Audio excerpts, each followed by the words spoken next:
আসসালামু আলাইকুম, welcome to my channel. আশা করি সবাই ভালো আছেন। আজ আমি আপনাদেরকে যে ভিডিওটা দিচ্ছি কাঞ্জুল হাসান কিতাব থেকে গর্ভস্থির থাকা।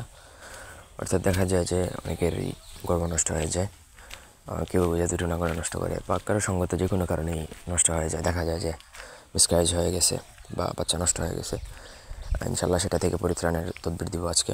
ব্যক্তিগত যে কোনো প্রয়োজন বা যে কোনো কাজের জন্য স্ক্রিনে দেওয়া নাম্বারে সরাসরি ফোনে, হোয়াটসঅ্যাপে বা ইমেতে যোগাযোগ করে যে কোনো প্রকার কাজ করাতে পারবেন বা তদবির নিতে পারবেন আমাদের থেকে। দেশে বা দেশের বাইরে থেকে সবখানেই তদবির করা হয়।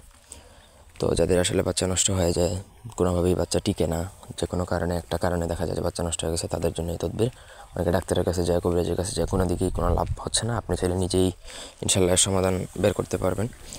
তো তার জন্য অবশ্যই যে স্ত্রীর গর্ভ নষ্ট হয়ে যায় তার কোমরে এই নকশাটা লিখে দিতে হবে এবং বাচ্চা যখন ইনশাল্লাহ আল্লাহর মধ্যে যদি গর্ভটা স্থির থাকে, তারপর বাচ্চা হওয়ার পরে সেই নকশাটা নদীতে বিসর্জন দিতে হবে। বাচ্চা হওয়ার সাথে সাথে নদীতে এই নকশা বিসর্জন দিতে হবে। তো নকশাটা লিখবেন কীভাবে সেটা বলে দিচ্ছি। নকশা লেখার জন্য অরিজিনাল ভোজপাতা নেবেন এবং অরিজিনাল গুরুচনের কালি দ্বারা আপনাকে নকশাটা বানাতে হবে। লিখে তারপর একটা মাদুলি, রূপার মাদুলি বা আর্ধাতুর মাদুলিতে ভরবেন, যাতে কোনো জাদুটনা ওই মাদুলিটা নষ্ট করতে না পারে। অনেকে জাদুটনা করেও বাচ্চা নষ্ট করায় ফেলে, তো সেটা যাতে করতে না পারে সেজন্য অষ্টধাতুর মাদুলিতে ভরবেন।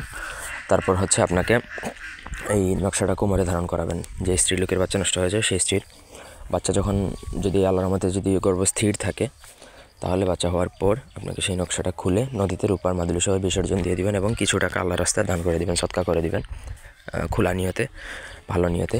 তো আশা করি বুঝাইতে পারছি। এটা খুবই পরীক্ষিত এবং শক্তিশালী একটা নকশা। সঠিকভাবে যদি করেন, নিয়মের কোনো তারতম্য হবে না। যে কালি এবং যে ভোজপাতার কথা বলছে সেগুলো লাগবে বাধ্যতামূলক। ধন্যবাদ সবাইকে, আল্লাহ হাফেজ।